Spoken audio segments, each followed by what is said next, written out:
Δόξα τω Θεώ, είναι εδώ και είναι καλά. Γεια σου καρδούλα μου. Πού είναι ο τρίτος, πού είναι η τρίτη? Βρισκόμαστε στη Σούρπη, στην ανάληψη του Δήμου Λεβαδέων, στο κέντρο περιβαλλοντικής εκπαίδευσης.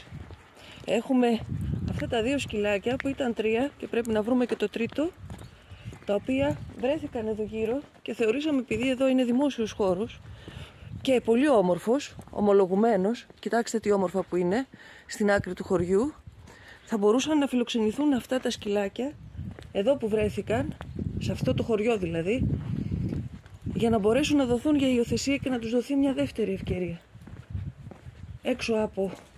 Να το! Πού είσαι εσύ? Μακριά από τα αυτοκίνητα του δρόμου που τα υπόλοιπα αδέλφια τους τα έχουν πατήσει και τα έχουν σκοτώσει. Αλλά η κοινότητα εδώ δεν συμφωνεί. Τους φτιάξαμε ένα πρόχειρο για να μπορούν να ταΐζονται. Φέρνουμε εμείς τροφές.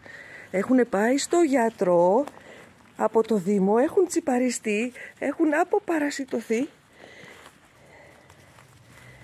και προσπαθούμε να τους βρούμε υιοθεσία. Αλλά η κοινότητα δεν συμφωνεί και έτσι, επειδή αισθανόμαστε ότι κινδυνεύουν και ότι δεν θα είναι ασφαλείς, και άκουσον, θα έρθουν, λέει, οι πρόσκοποι μεθαύριο και αυτά τα σκυλιά θα τους ενοχλούν. Ποιοι? Οι πρόσκοποι?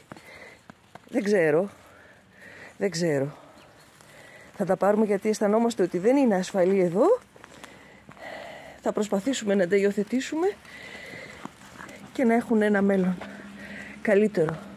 Ίσως σε ένα άλλο χωριό πιο ανθρώπινο, με άλλους ανθρώπους που θεωρούν ότι δεν φταίνε τα μικρά σκυλάκια και δεν πρέπει να τιμωρούνται. Θα υπάρξει και ανακοίνωση από τους εθελοντές φιλόζωους Λιβαδιάς, γραπτή, για όλα αυτά.